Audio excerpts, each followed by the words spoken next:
very happy today to have George Pangburn speaking to us. George did a Bachelor's of Geography and a Master's of Energy Resources at the University of Pittsburgh. He also did a Master's of Geography at Kansas University, studying the distribution of crime, was that? That was part of it, yep. Yep, crime, and so from studying the distribution of crime and the geographic patterns, got more involved in energy issues. He worked for Westinghouse, doing environmental and socioeconomic analyses of the impact of siting fossil fuel facilities and nuclear energy facilities. Many of you are too young to remember the name 3 Mile Island. The 3 Mile Island was the site of the largest nuclear accident in the United States. That happened in 1979, and just less than a year after that, George started working for the Nuclear Regulatory Commission. It's doing things like working on uranium recovery from nuclear power plants, nuclear fuel refabrication, and how to manage the radioactive waste from nuclear power plants. So he's very well prepared for the talk he's going to give us today. Since retiring from the Nuclear Regulatory Commission, came to Richmond, has been a very active member of the Osher Institute at our School of Professional and Continuing Studies, including on the leadership team. So we're happy to see a number of our Osher colleagues here at this talk as well. In December, he'll be doing a class on fracking, which I think will be very timely and very relevant. We hope so, yeah. Say again? I said we hope so. Absolutely. So today he's going to be giving us a talk on siting of controversial facilities. Please join me in giving a welcome to George Pangburn. Thanks for coming out on this somewhat gloomy night. It's a little gross out there tonight, but I appreciate your being here today. And we're going to talk about, as you mentioned, siting of controversial facilities. And we're going to have a focus on the United States, but we're also going to bring into it an example by comparing and contrasting the United States' efforts to site a long-term, and when I say long-term, 100,000 to 1 million years disposal home for its nuclear waste, and contrasting that with the efforts that the Finnish regulators have done for siting their nuclear waste.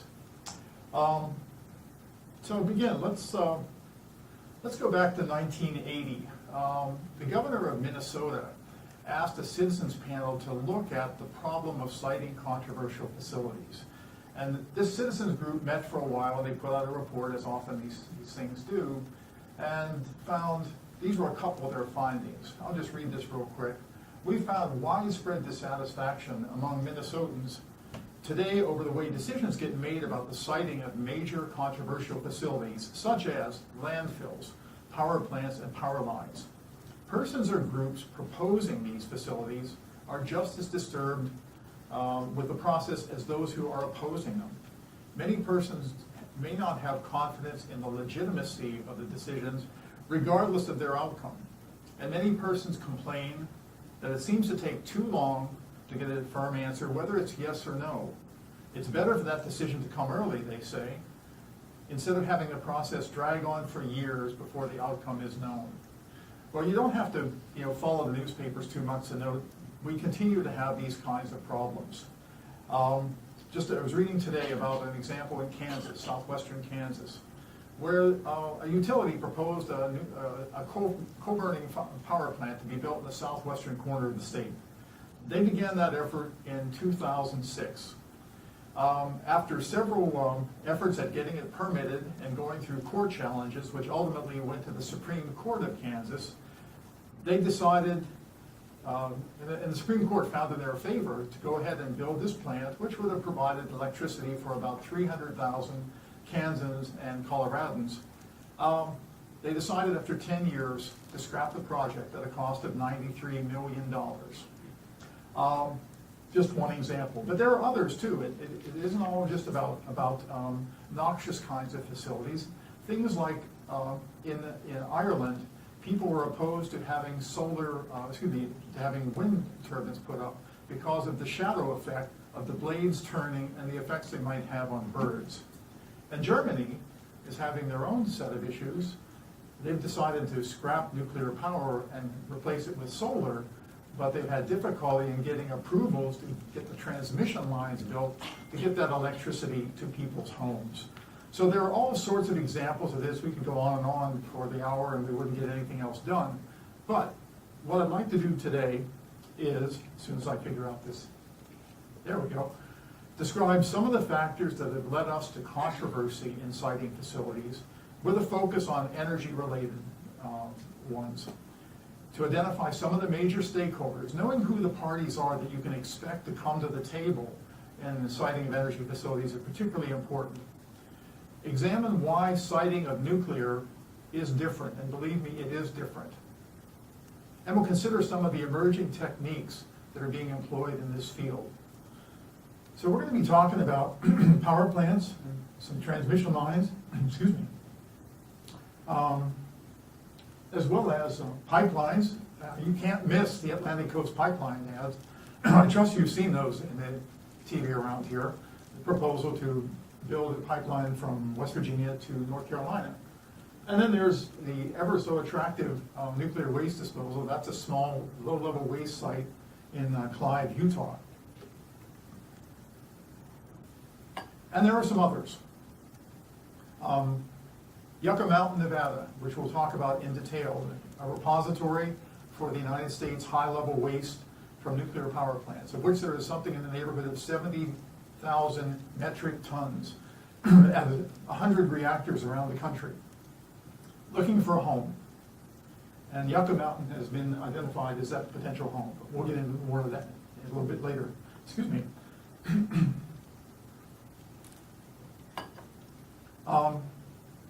I skipped one there. The Atlantic Coast Natural Gas Pipeline, about 500 miles long, running from southeastern West Virginia across Virginia to provide gas to the Norfolk area as well as into demand centers in North Carolina. Big project, been in the works for a while. Total cost, I think, is in the neighborhood of $5 billion. But it's a big deal right now. The Federal Energy Regulatory Commission recently made their decision approving it, but there's still some permits that have to take place in North Carolina. The Keystone XL pipeline, a big issue in the Obama administration. It was approved after President Trump took office, and that pipeline will be built to transport oil from Canadian tar sands refining projects to Steel City, Nebraska, where it will join another pipeline that takes it to Cushing, Oklahoma. And finally, another one that's located here in South Central Virginia. Virginia has one of the highest grade uranium ore bodies in the United States. It's been the subject of some debate even back when I first began with the NRC in the early 1980s. This report was one done by the National Research Council at the request of the state of Virginia to look at the scientific, technical, environmental, human health, safety, and regulatory aspects of uranium mining and processing in Virginia. So just a couple examples that should resonate with most of us. The point of what I'm getting to today is that our complex society requires a range of supportive facilities. We all expect when we turn the light switch on that the lights are going to come on. We expect that when we put trash out that somebody's going to come along and pick it up and take it to a disposal site where it's going to be safely managed. We expect that we'll be able to have highways that meet our needs and airports and schools for our children. So our complex society has a lot of demands, but to meet those demands, we need facilities. We need airports, we need highways, we need power plants. And those facilities make our lives easier, safer, and more comfortable. But they're often accompanied by negative impacts of a local, regional, or in some cases even national scope. It's the balancing of society's needs for these facilities with the impacts that makes the process of siting problematic, time-consuming, expensive, and controversial. And I should say before I go much farther, we're going to have questions and answers at the end if you indeed you have any. If there's something that you just isn't clear to you as we're going along, by all means, stop me and I'll try to answer it at that time. If it's like the meaning of life, we'll hold that for later. So what do we mean by siting? Well, there's no universally agreed upon definition. But for our purposes here today, it's really a process whereby a location for a needed societal activity is found. It's approved by the regulatory bodies, whatever they might be, local, state, or federal. It's built and it's operated. It's an interdisciplinary process with technical and scientific aspects, as well as political, economic, and sociocultural dimensions. Practitioners include engineers, lawyers, physical and social scientists, and other professionals. And this is a place where geographers play a major role because of our ability to take a variety of factors of any given facility or any given land use decision or problem and put it together. It's really how I came to work for the NRC. It wasn't because I was a nuclear engineer or a health physicist, but rather because they were looking for people who had the ability to bring together diverse sets of information. But siting has its own language too. You probably are familiar with NIMBY, the not in my backyard syndrome. But there are a few others there. For the politicians among us, there's NIM2, which stands for not in my term of office. Will I approve this facility?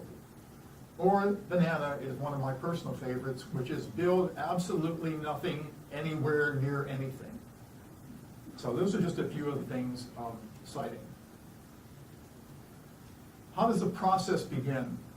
Well, it begins with a problem. And the problem may be we need electricity for a particular area, or we need a new disposal site for municipal waste. Something needs to be identified as a problem, and something needs to be built to address that particular problem. The next step then is really to identify what's the region of interest. It may be a political unit, such as a county, a state, a municipality, or in a business case, assume for Amazon trying to site a new distribution center. The service area for that particular distribution center would become the region of interest. You then develop some initial site or route selection criteria. That might be for a power plant to be close to a source of water for cooling purposes, or you might want to be close to a source of inexpensive fuel.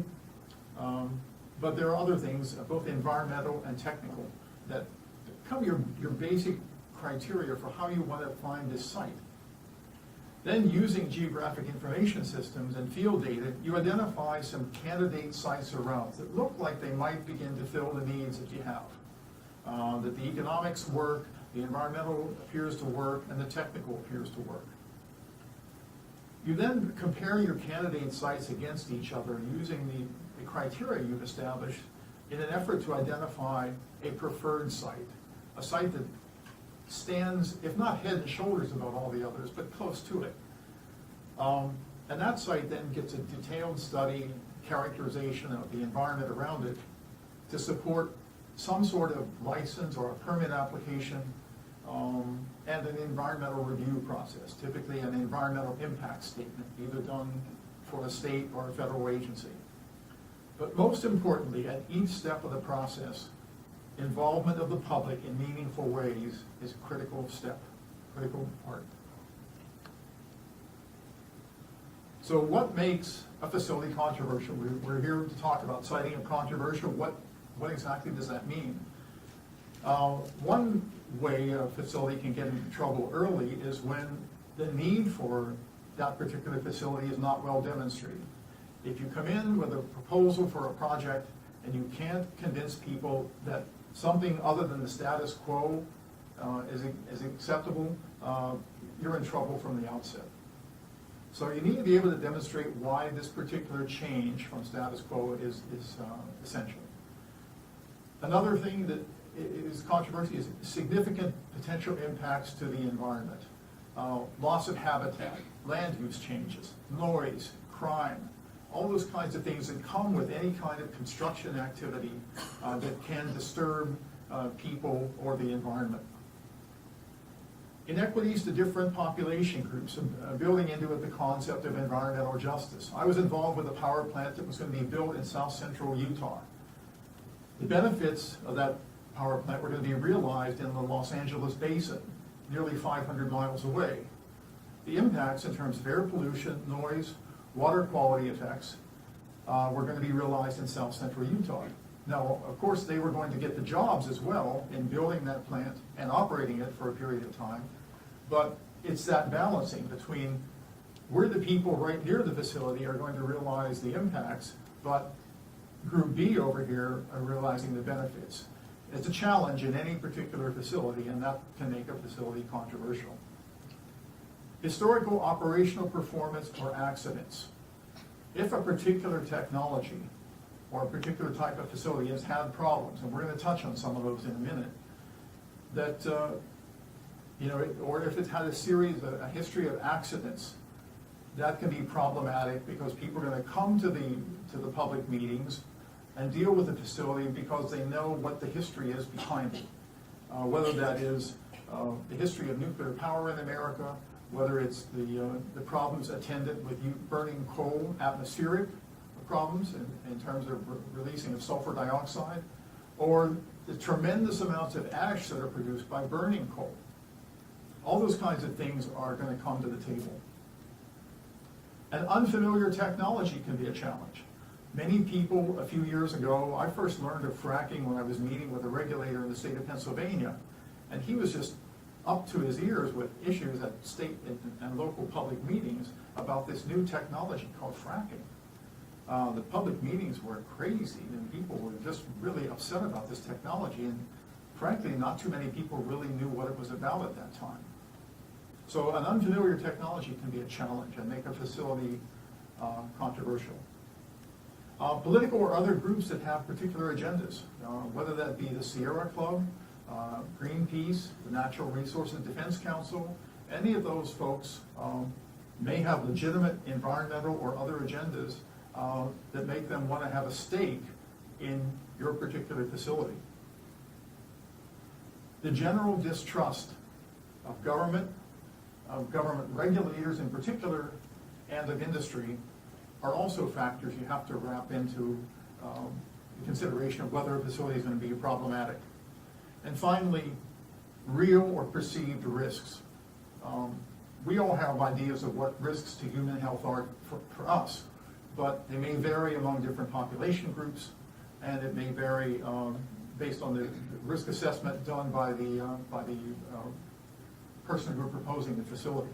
So these different kinds of things, about 8 of them here, are things that can make a facility controversial, and there may be others as well. The major stakeholders in the siting process.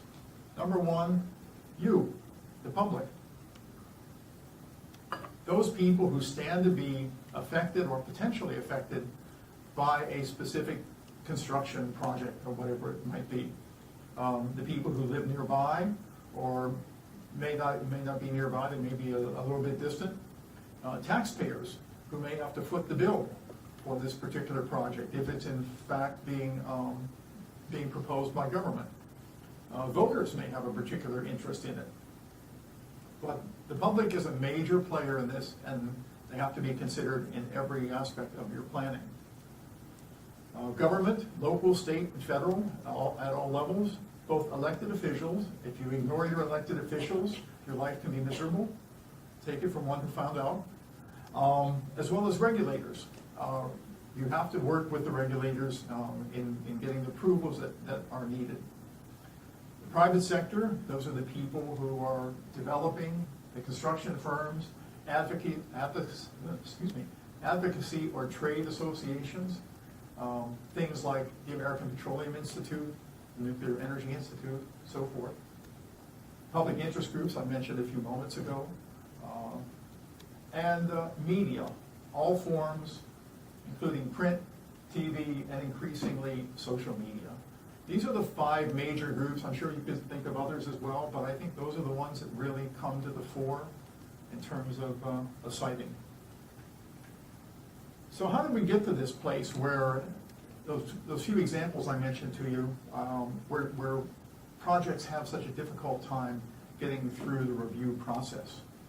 Was it always this complex, time-consuming, expensive?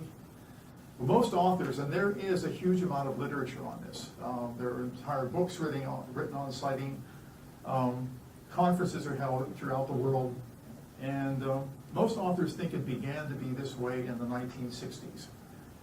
Decisions on siting before that time were really made largely at the state or local level by local planning or zoning commissions, but that's with the exception of nuclear power plants, and we'll talk about why that is in a few minutes.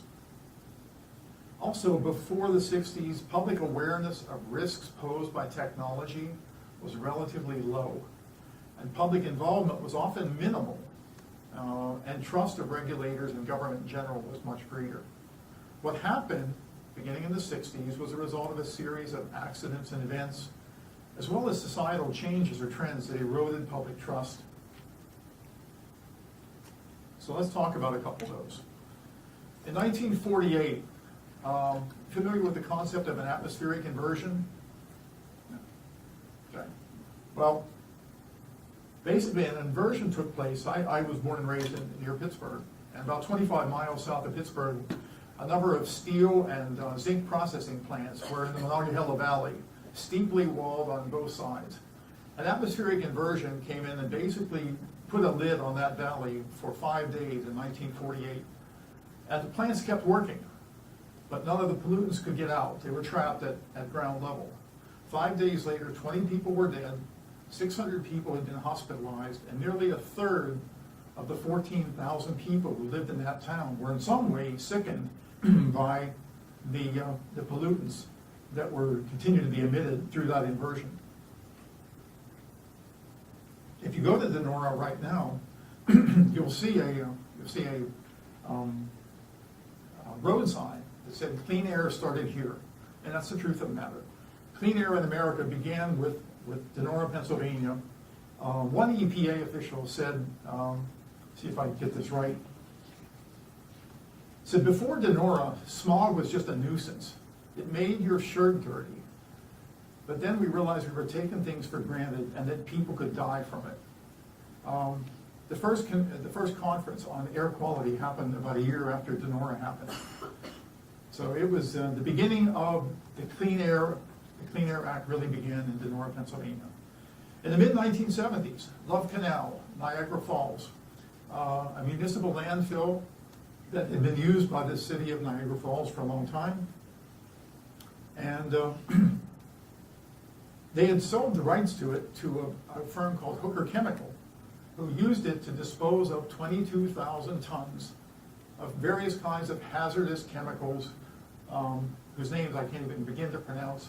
But suffice to say, in the mid-70s, after a couple of rainy winters, there began to be a lot of aborted pregnancies, kids who were developing cancers, families that were just generally getting ill, and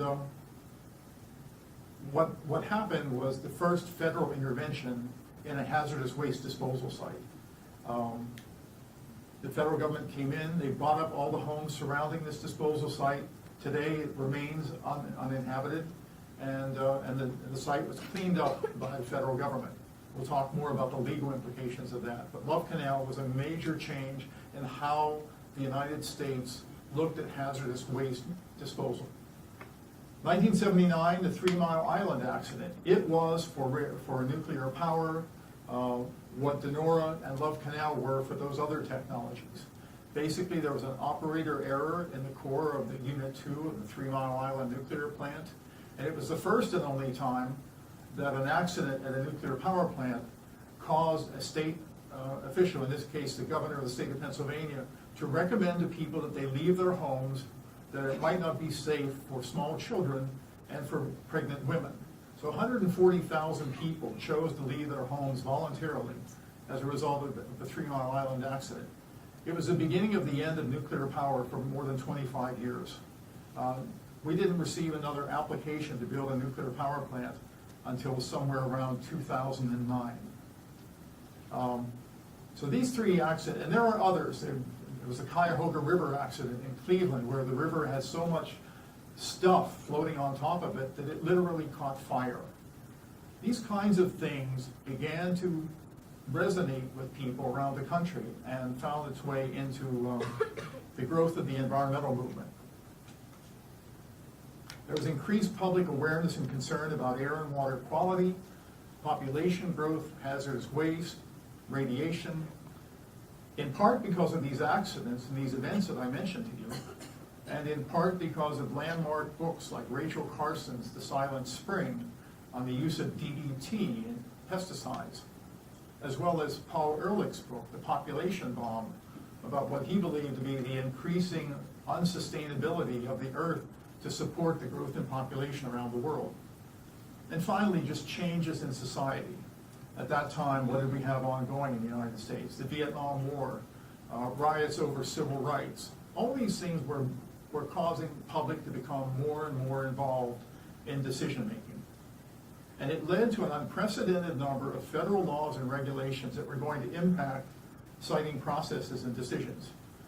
Began with the Air Pollution Control Act and all the ones that followed, the Clean Air Act in the 1970s, the first Federal Water Pollution Control Act, the Solid Waste Disposal Act that dealt with municipal wastes, the Resource Conservation and Recovery Act, which put up for the first time standards and processes for how you would dispose of hazardous waste that couldn't go into municipal landfills. The Comprehensive Environmental Response Cleanup and Liability Act, otherwise known as Superfund. The Superfund provides for the federal government to come in and take out a site and clean it up. It's also called CERCLA, but it was the act that came about as a result of the Love Canal. The Broad National Environmental Policy Act that required that the federal government prepare environmental impact statements on any major federal action significantly affecting the quality of the human environment. That wasn't necessarily an act that had a lot of specific requirements to it, but it required a process. And that process has trickled down to state levels and virtually all 50 states. And then we had the Endangered Species Act and Wild and Scenic Rivers Act that protected those species and those kinds of areas. There are many more we could go into. The environmental movement also led to creation of the EPA. President Nixon created it using executive authority. It was not done by Congress, actually. And many people tend to think that it is, but it was not. And that agency continues to this day. So, one of the other problems at the time was there was this sense of that decisions were being made without people having much in the way of input to it. It was called decide, announce, and defend. It was the typical approach used to citing anything. The focus, if anybody wanted to build a particular site, they would look to find a site that had inexpensive land, a cheap labor supply nearby, access to needed resources, and a supporting or accepted political environment. So the site was often identified, and they would go about getting the legal rights to that site before local citizens really knew what was going on. Then there would be an announcement made. We're going to build Project X in your backyard, or we just forgot to tell you about it. And usually what followed after that was a process of defending the decision. So it was decide, announce, defend. More recently, people have added another letter to that, which was letter A for abandonment, because in the process of defending it, more often than not, as I mentioned with this case in Kansas, folks end up abandoning the site because it's simply not worth their while.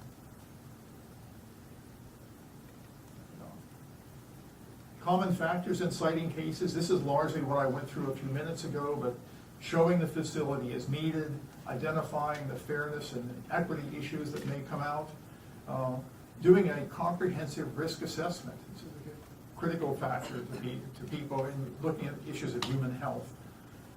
Identifying what the environmental impacts are, and the environmental impacts of any given site can be radically different. Dealing with distrust of institutions and government, and openness and transparency of process. You with me so far? Okay. So, why is nuclear different, George? Siting of nuclear facilities is the most formal, structured, and protracted process of any component of the U.S. energy mix. It was set up that way by Congress when they passed the Atomic Energy Act after the Second World War. Why? Because Congress was concerned about the ability, well, they wanted the benefits of nuclear power, but they knew there was potential for great safety and radiation issues. And so they set up a very formal and structured process. But there was a lot of concern among people, particularly in the 50s, over secrecy. For example, the Atomic Energy Commission was doing above-ground testing of nuclear weapons in Nevada. And the winds from Nevada were taking those radionuclides into towns like St. George, Utah. And people were beginning to get sick and realize the adverse effects of radiation. So there was a loss of public trust in the early years of nuclear power development. Of course, there was a legacy of atomic weapons testing and use. You only have to see a few photographs of Hiroshima or Nagasaki to understand what I'm talking about. People realized that nuclear weapons or nuclear energy, if it was not properly controlled, could do horrific things to human beings.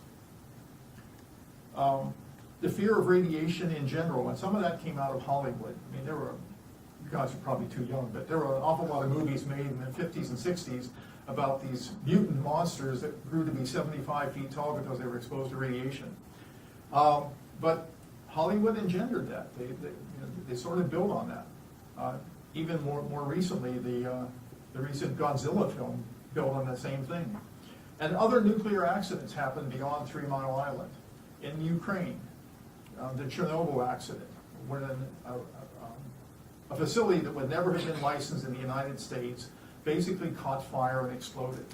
And it rendered an entire section of Ukraine unfit for human residency for any time that we can imagine. Fukushima, 2011, a tidal wave hits the east coast of Japan, takes out 4 nuclear reactors. They're unable to cool the reactors because they lost power, and there are explosions. It was a big deal, and it probably had a major effect on nuclear power, making a second coming. And there was an accident in Guyana, in South America, when some individuals happened to find a nuclear teletherapy unit. This is used for treating cancers, various kinds. Well, it had been abandoned when a particular firm shut down. People opened it up. They didn't know what they were messing with. They put radioactive sources in their pockets and ended up with horrific cancers, and many people, I should say, died as a result of it. So all these kinds of things work to make siting and licensing of nuclear power and nuclear technology of any kind more difficult. Other countries beyond the United States have been more or less successful in siting nuclear facilities. For example, France committed early in the mid-1970s, when the Arab oil embargo took place, that they were going to make themselves independent of oil from the Middle East. And so they went whole-scale nuclear power, and 75% of their electricity comes from nuclear. In the United States, we get about 20%. China is on a path to develop nuclear as a major part of their energy mix. They have over 20 nuclear plants in various stages of construction at the present time. Other nations, not so much. Germany made this decision after Fukushima. They wanted nothing to do with nuclear anymore, and they plan to shut down all their nuclear plants by 2022 and replace them with solar or other solar and wind by that time. Australia has never committed, even though Australia possesses the highest grade, most effective uranium in the world, has barred nuclear power plants from ever being built there, as well as nuclear fuel facilities. They simply want nothing to do with it as a nation. So there's been varying experience. The United States started off really well, had this accident at 3 Mile Island. It basically hurt the United States industry. It crippled it for more than 25 years. But the one problem that we weren't really dealing with was nuclear waste. Inside of each reactor are about 50,000 rods that are about 3/4 of an inch across and 13 feet long. Those rods are the things that cause the reaction within the reactor core that makes heat that becomes electricity. After a period of time, they're no longer good, they're no longer efficient. And from the outset of America's nuclear program, they knew they had to find a way to deal with this waste. It simply had to go somewhere.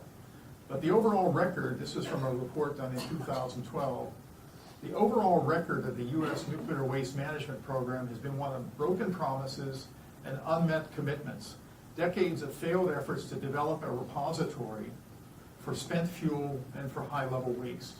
And by those two terms, I mean basically the spent fuel rods and the internals from inside a reactor's core. Intensely radioactive, and radioactive for time frames that human beings have no parallel to in history. And siting storage or disposal facilities for these things has been the most consistent and intractable challenge of the U.S. program. Finding a site, in fact, for U.S. high-level waste nuclear disposal remains the longest, most expensive, and most politically charged siting effort in human history with no apparent end. It's been going on since the 1950s, and here we are in 2017, and we're not a lot closer than we were then. Other countries have had similar problems, but more recently there have been a major success. Most notably, Finland became the first country in the world to grant a license for permanent disposal of high-level waste. When, I was saying this to Peter beforehand, when the Atlantic Monthly, the New York Times, and The Economist all run a story on nuclear waste disposal within days of each other, you know something big has happened. And in fact, when Finland approved this first disposal site, it was history-making. Sweden and France have also made substantial progress in addressing nuclear waste, but Finland goes on record as being the first country. So what happened with the United States? Well, in the 1950s, as I mentioned, we knew we had to do something with all the waste that was going to come out of these plants. 70,000 metric tons of this stuff is sitting at 100 nuclear power plants around the country.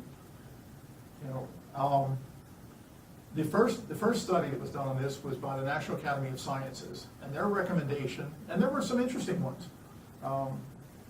Some people considered ocean disposal. Let's just take it out to sea and drop it.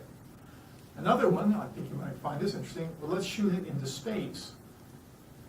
That should be interesting. But the long-term approach that was recommended by NAS was to bury the waste deep in deep geologic media.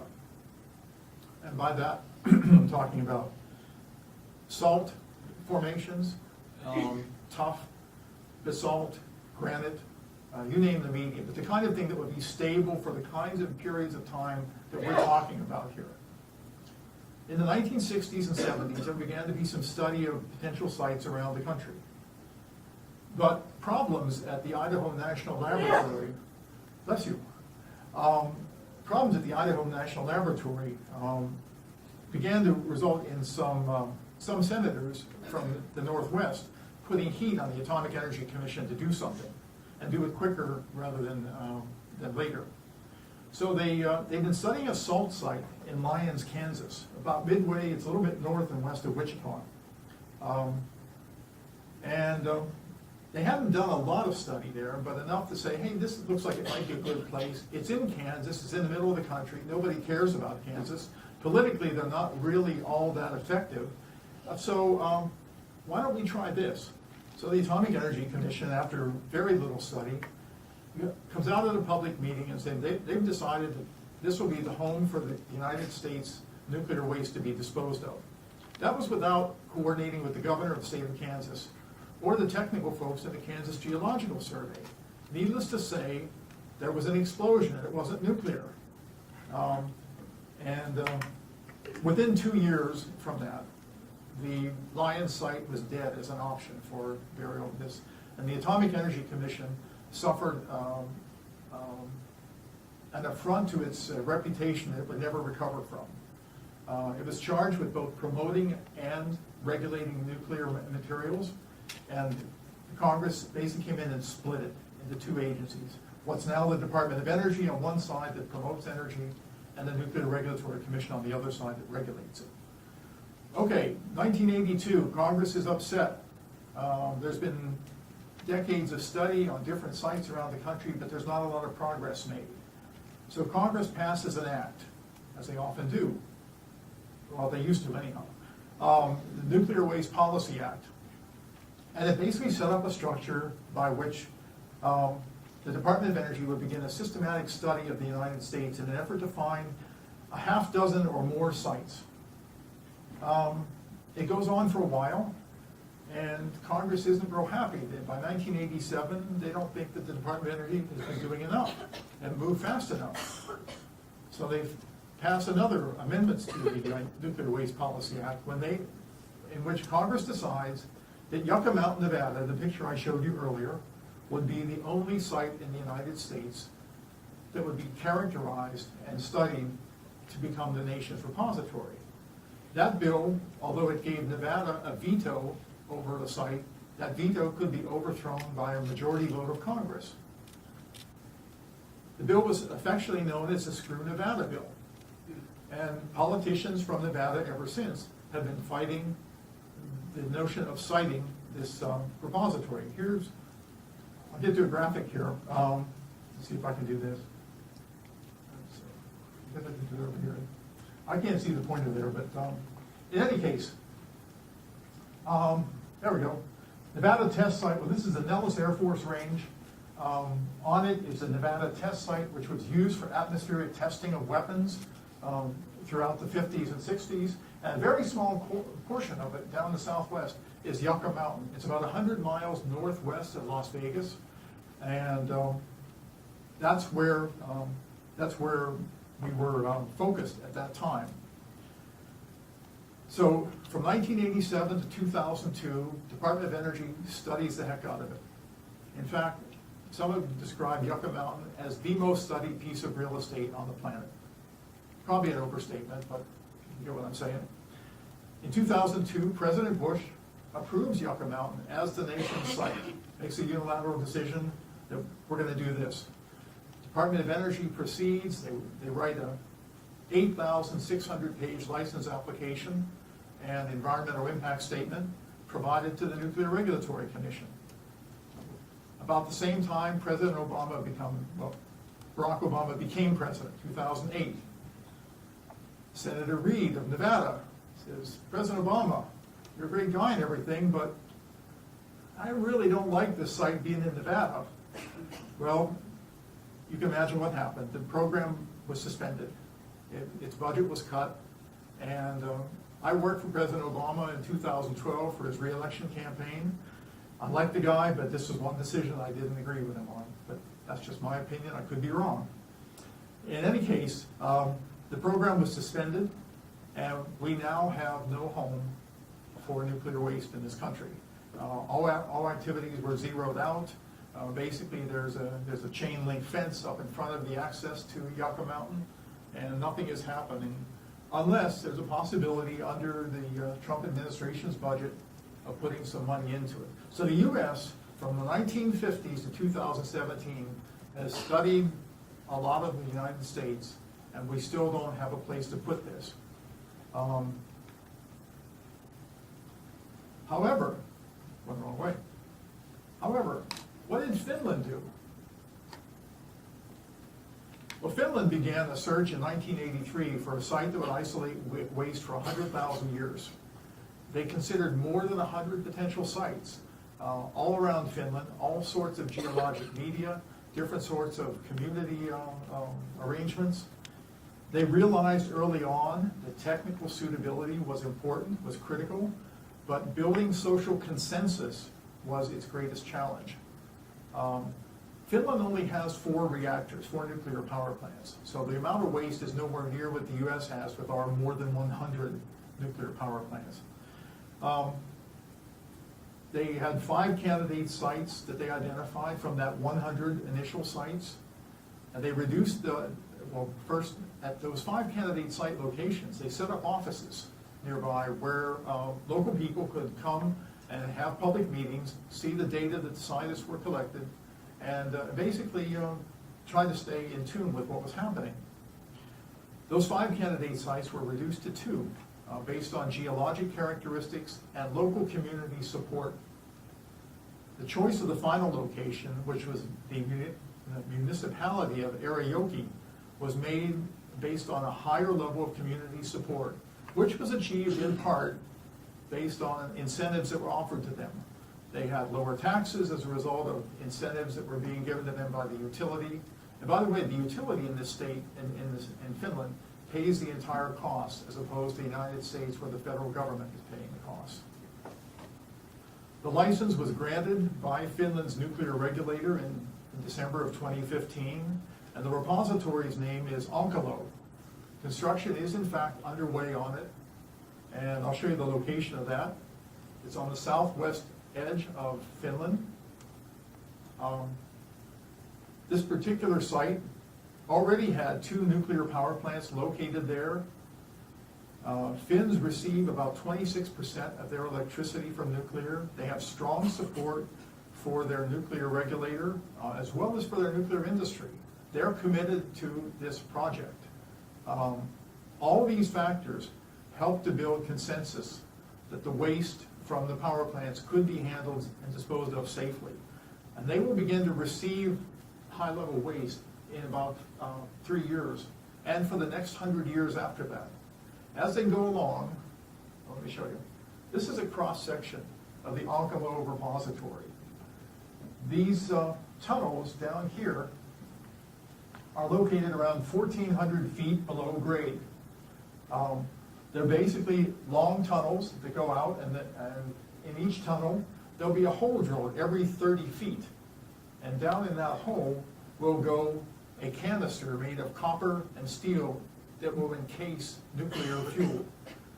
The hole will be backfilled with absorbent clay, and eventually those disposal tunnels, as they're filled with nuclear waste, they'll be backfilled with clay as well.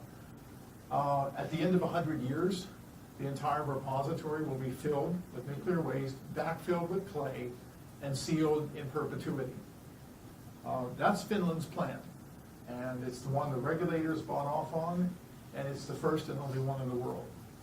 We'll see how they go, but so far, I've had the good fortune to work with a Finnish regulator and some work for the International Atomic Energy Agency. They're sharp people, and they're committed to this project. Okay. One last slide, and then we'll take questions. What are the techniques and tools to help improve siting? I've thrown a lot of problems at you, a lot of issues that people have to deal with. What are the things that seem to work? Well, consent-based siting works. That is, seeking sites that are willing, both technically suitable and people are willing to have the project be done there. Volunteerism, for lack of a better phrase. Financial incentives seem to work. Providing some degree of money to help communities deal with the impacts of any given facility is a smart move. Some people view it as buying folks off. I don't view it that way myself. I think it helps them deal with the impacts, but it does tend to work. Citizen monitoring or advisory groups are particularly effective. If you bring in a group and say, okay, we're going to meet with you routinely to discuss how our construction's going, how our operations going, how our monitoring programs are going, it does a lot to help build a sense of ownership between the members of that community and the people who are proposing and building whatever the facility might be.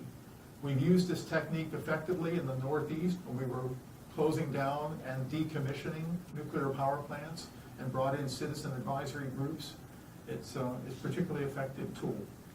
Increased use of social media, you can't lose on that.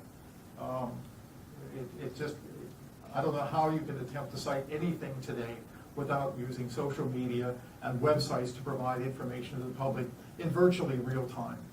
And if you look, if you have any interest in the Atlantic Coast Pipeline, they have a tremendous amount of information that's out there and available to the public.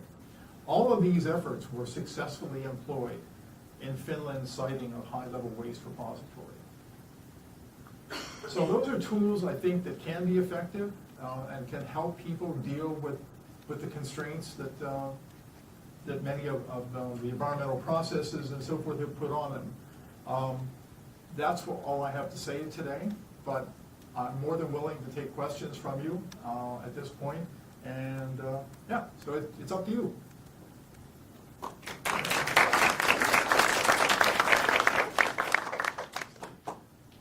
Let me open with the question and then turn it over to you to answer, to take questions.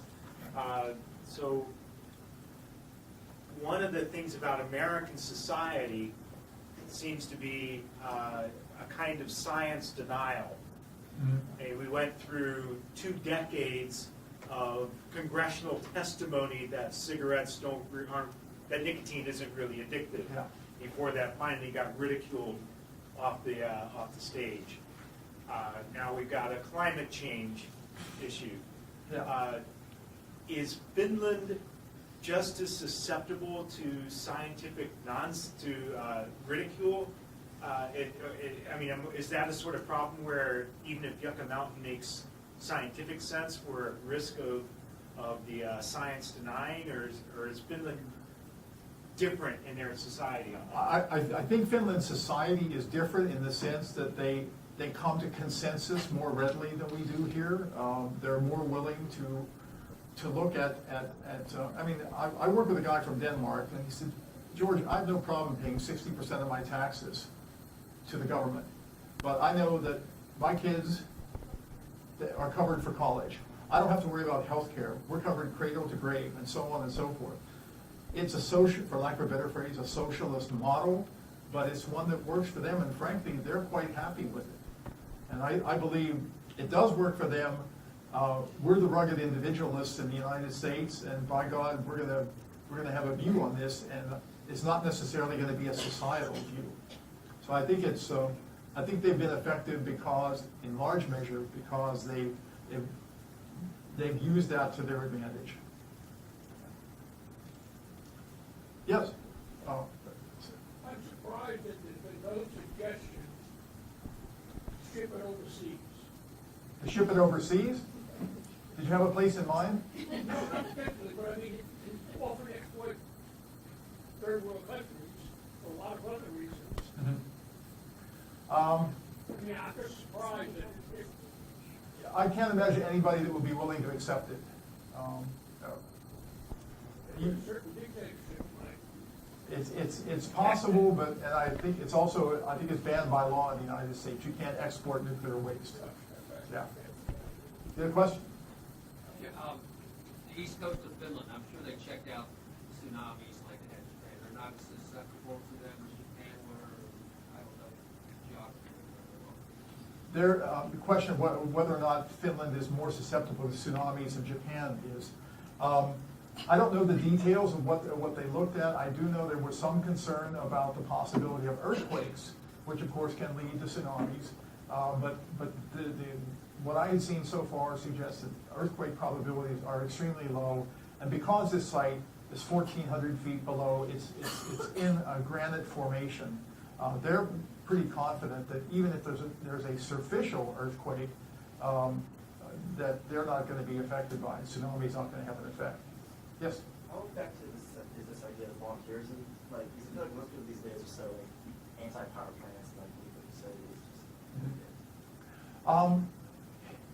It's not going to work for everybody, and it might work in Pennsylvania and maybe not in Kansas. I think it depends on the nature of the facility that you're proposing to build. I feel like financial incentives would be the best. Probably. I mean, we tried volunteerism in the mid-90s. We came up with, actually the United States government hired a guy, and he was known as the nuclear waste negotiator. And he had the undaunted task of going around the country and trying to get communities to volunteer to host this waste. His job went away about 2 years later. It wasn't terribly successful, but I think financial incentives coupled with volunteerism can be a smart way to go. Good question. Yes?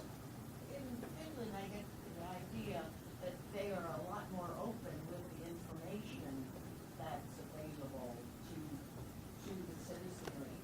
And we can't, it's extraordinarily difficult to trust most anything that we learn in terms of scientific information. Anyway, so it's no wonder we can't come to a consensus or come to support something that has such a history of lying, misleading, denying. Did you? I wasn't sure you had a question. Was it a comment? Well, I do have a question. Okay. Like, how in the world will we ever come to the point of being more open and honest about the decisions that we're trying to make? Yeah. And this is wonderful to say that we'll provide information to the public, but It is a challenge. If you look, we built some amazingly complex facilities in this country in very short periods of time. The Pentagon was built in less than 2 years. Hoover Dam, the Manhattan complex for building the atomic bombs around this country, Oak Ridge and Los Alamos, New Mexico, and Hanford, Washington. Now, how are they? Well, in those cases, it was done by complete secrecy, and that's part of the problem. Is it the government hid things? But we were able to do that because of the war and because we use secrecy. But in an open environment, those things aren't comparable at all in terms of environmental hazards or downstream effects that with what you're talking about. I'm sorry, I couldn't hear what you said. Those things are not at all comparable No. to the things that you're talking No. about. And here we have a president who is willing to hire or fire most all of the NRC and It would be et cetera, impossible to et do cetera. that today. Yeah.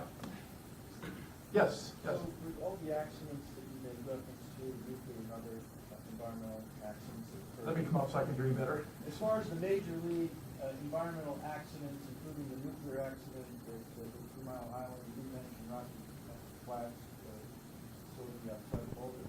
What has changed with respect to who assumes the liability? I know you said the government took the liability as far as Buck now, but most of these other major league accidents, who assumes the liability? Has that changed over time? It has changed over time in the sense that most of these laws, as they came into being, carry with them financial liability requirements. So that if you got a license or a permit, you had to have a surety arrangement, a financial arrangement to cover it over the long haul. I was involved with a big case with the NRC where we had somebody abandon the uranium mill tailing site. In point of fact, we were able to successfully twist their arms into providing a surety bond to cover that eventually. But most of these laws did cover and provide financial surety and liability arrangements for them. So one more question. Oh, okay. Yes. I recently went to a talk at our science museum here, and the talk was given by a woman who was on the faculty of nuclear engineering at Virginia Commonwealth. Uh-huh. I didn't know they had a department of that, but There you go. they do. And what she said, and she talked about a lot of, she said that there was a way, it's expensive, to reuse, to reburn fuel and the waste, and thereby not have to waste it all. Well, What can we say about that? there's truth to that. We made a decision in 1976 under the Carter administration to not reprocess nuclear fuel. And the plutonium that's in nuclear waste from these nuclear power plants could in fact, and the French are doing this, could in fact be processed and go through another cycle of use as nuclear fuel. But there still will be waste after that. It's highly radioactive, and it's radioactive, as I said, for The period of performance standard for Yucca Mountain is 1 million years. There's no parallel to that in human history. There simply isn't. We're doing modeling techniques on how things might get out of that environment, but we're trying to predict what human behavior is going to be 1 million years in the future. We can't even predict going back 2,000 years. You know, that's how little. So it's impractical to do that, or expensive, Well, or what's the- it's a national decision not to reprocess nuclear waste, largely because of concerns about the cost and about the security and safeguards of dealing with more nuclear waste. So, you know, it was considered and abandoned in 1976.